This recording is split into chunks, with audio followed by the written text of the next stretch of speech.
Would you trust someone that you don't know? You only see them on the internet with tens of thousands of dollars of your money, and you live in New Jersey, as an example, and they live in or around Atlanta, Georgia. Would you trust them with tens of thousands of dollars of your money, your hard-earned money, or even credit, right?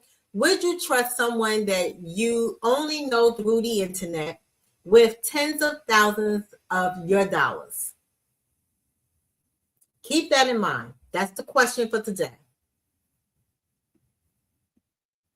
I invested with her. But what they say this woman in Atlanta is really selling? A nightmare, tricking other Black women into getting business credit cards to fix and flip homes with her. We've given them everything that we have in our savings. They say once you get your money, things get funny. One of the homes catching fire. Money unaccounted for.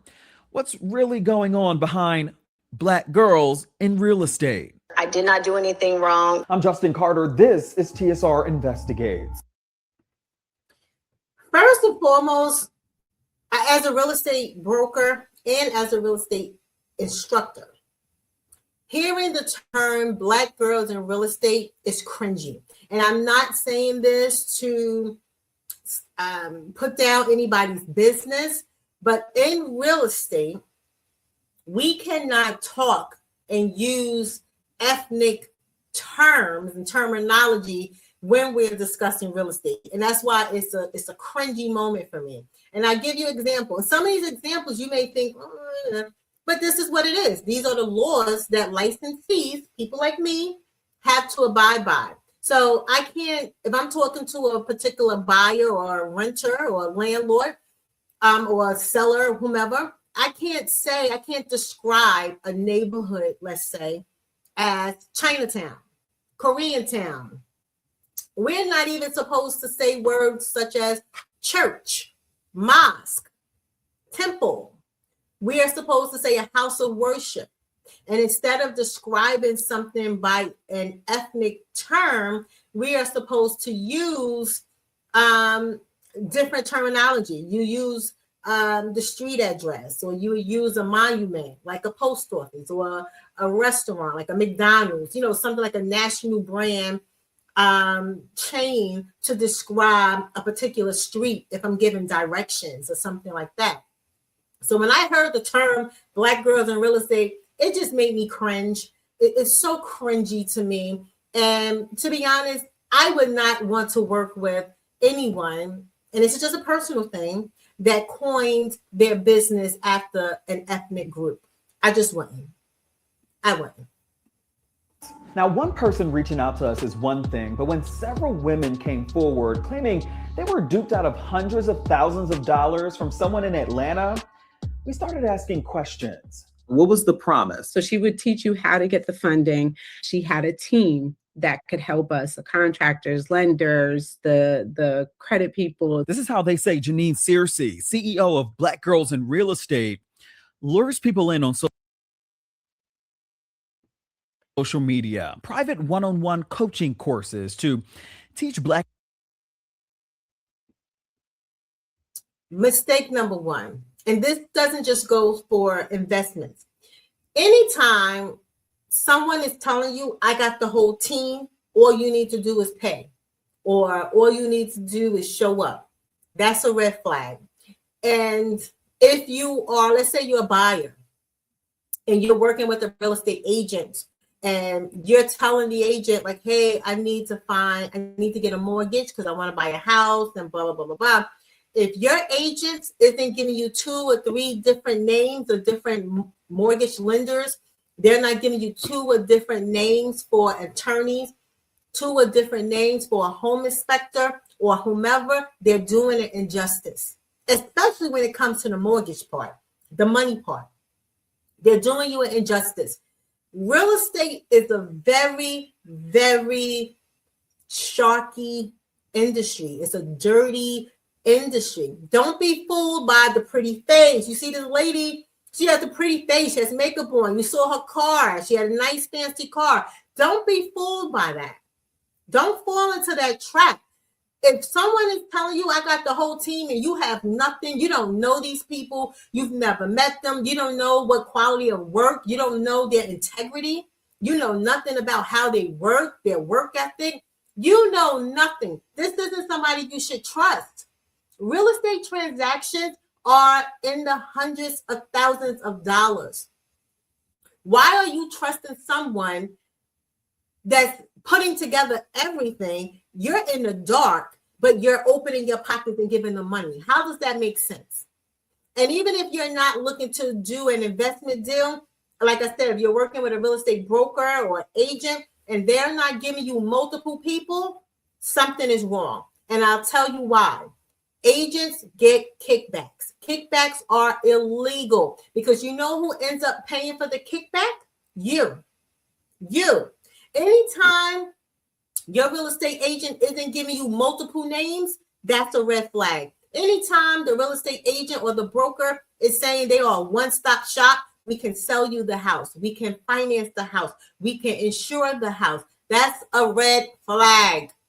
Don't be suckered and don't get lazy and expect other people to do everything for you and expect them to do what's in your best interest. Because people do what's in their best interest. You're an adult. You have to be accountable. Always seek out a second opinion. Always seek out your own professionals. Do not rely on any one group or one professional that's given to you by an investor or a real estate agent or broker. Women how to invest in real estate, flipping homes and turning them into a decent profit. Tara, a real estate agent based in New Jersey, she says she was all in. I felt like, this would be a place for me to start. Realtors always need a second hustle. How much did you spend? So for the class, it was $25,000. $25,000 for 8 virtual sessions. $25,000. I know it was. Now that I think about it, I'm like, I could have went to school for $25,000. She went through with it anyway, and that's when she says the red flag started immediately. The first class, she canceled. She paid this lady $25,000 for 8 classes. 8 classes. And she's in New Jersey. I would have been too embarrassed to tell these people I got suckered the way she got suckered. And that I'm a real estate agent. I'm a real estate broker in New Jersey. And I can tell you for a fact, not something I think, not something somebody told me. I'm telling you factual information. This lady right here, she could have found the same information from somebody in New Jersey. I went to a networking event a year or two ago, maybe longer. Time is going by so fast. But at the event, it was all about funding. So for her to make it seem as if she can't find anybody to teach her how to get funding, how to build business credit in New Jersey, it's BS. It's straight BS. At the event, one of the ladies who was actually on the panel, she was sitting in the audience area first. And it wasn't like a hall. It wasn't in a huge place. So we were all sitting in this area. And she was telling us how she built business credit, how she's using it to fund her investment deals. She's investing in properties in Jersey and in other states. This lady even went so far as to give us her phone number. We all connected on Instagram. And she was putting us on to certain credit cards that we can start with, the ones that she said were easier to get, what to say, how to do it, how to manage it. She was giving us all this information right up front. And then she went on the panel and she told us more information about building business credit and how she's doing it. So for this lady to make it seem like New Jersey is West Virginia, the mountains of West Virginia or something, when there's barely any people around that you can learn from, is absolutely asinine. I'm inclined to believe, or this is what I think, my opinion is that these people see the pretty face, they see the nice car, They see the makeup and the nice clothes on people online, and they want to associate with that. They want to connect with the persona. It's not about learning how to build business credit. It's not about learning how to flip. It's about me trying to be close to this person that I see on the internet. That's what I feel it's about personally, because I bet if you ask any of these women, what does her competitor charge? How much does her competitor charge for similar services? How does her services compare to her competitors? I bet none of them can answer, because none of them check the competitors, because they wasn't buying into her program to learn. They were buying into her program to be connected to her. That's what I think. People see people every day on the internet, and they begin to think that they know people. They begin to trust a persona that they see on the internet. This lady here ended up being $90,000 in debt that she gave to someone that she used to just watch on the internet. How does that make sense? And had to reschedule. So it was more of, hey girl, I can't make it today. I got to go get my hair done type of situation. And that should have been a red flag for me immediately.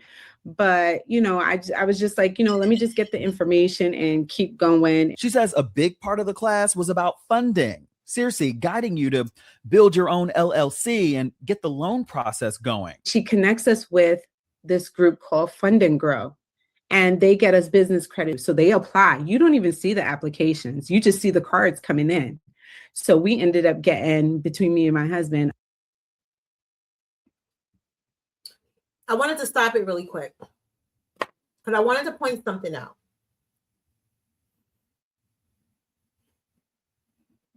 In a day and age of computer scammers, bank scammers, phone scammers, how are you comfortable with some company filling out applications on your behalf?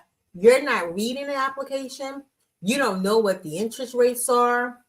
You're not able to negotiate anything. You're not signing anything. All you're doing is receiving these business credit cards in the mail for you and your husband, because she done dragged her husband into the situation. You're just receiving the credit cards in the mail. You're taking the cash off the credit card and you're sending it to this lady that you only know through a computer screen. That people are doing. This is what she did. This is what she did. $120,000 in business credit. Excited to get started flipping homes in New Jersey, she was told there were no profitable homes to flip in her area. She comes to me, she says, listen, I know you can't find a project. I have a personal deal that's going on. Do you want to join? I don't really do this. But, I know that you really want to do this. It was a $1.2 million build here on Claremont Terrace in Atlanta. You're in New Jersey. Did you want to invest? Now, how does that make sense? Again, stupid is as stupid does, and I'm not going to mix my words on this. How does that make sense? You're sending her transactions in your area of New Jersey. She's in Atlanta. She doesn't know Jersey. She doesn't know that certain areas will garner higher price points. She doesn't know what people look for, what buyers look for in Jersey, right? Like, I'm a Jersey broker. I know that if I'm going to flip a property, one of the key things that I would want to have in that property is additional bathrooms. And I just know that because I know Jersey buyers. I know if I have an area, if I'm buying a house in the area and I know I can add an extra bathroom, I can make a regular primary bedroom an ensuite. I know that I can get a little extra because I know people will be willing to pay a little extra for that convenience of the additional bathrooms. Little things like that, because you know the area, you know the profile of the buyer in the area. You're in New Jersey asking someone who's flipping properties in Atlanta what's the good deal and what's not a good deal. And you're a real estate agent. You're a real estate agent. I'm sorry, but if I was a person looking for a real estate agent and I saw this special on the Shade Room, I would never choose this lady to work with me. The type of mistakes that she made would make me question her thinking skills. It would make me question her logic. How are you going to help me to invest in something when you can't even help yourself? Invest in properties in Atlanta, or that was just what was offered to you? That was what was offered. Of course, I would love to invest more where I was, but what I sent her, she just was like, that's not worth it. The profits is too close. It's too tight. It's not worth it. She agrees to go in on the project, $90,000. Circe and her business partner, Tyler Williams, they put up $1.1 million through their own individual LLCs. I wired transferred from all those credit cards to multiple different accounts. That should have been another red flag. She says that 2 other women whom she never met, they were also stakeholders on the project. I went down there and I went to go visit the site without her. It was nothing done. It looked like it wasn't even touched. That was in March 2024. In their contract, the property was to be renovated and sold within about 6 months. They guaranteed Tara a 200% return to her $90,000 original investment plus a $90,000. Please listen to this. Please hear me out. And this is not just for real estate, but for any type of business investment. There's no such thing as a guaranteed profit. There's no such thing as guaranteed profit. There's no such thing as guaranteed profit. There's no such thing as guaranteed profit. There's no such thing as a guaranteed profit.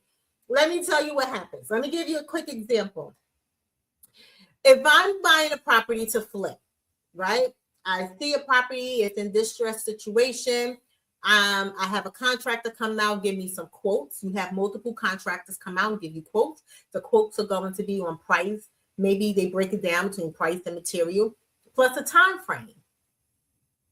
So the contractor can only give you price points based on his work. When you are doing a major renovation to a property, there's another component to the transaction. You own it, you're hiring a contractor, but then there's another component. That other entity is local government. So local government is also involved. You got to pull permits. And when you pull permits, you have to do inspections.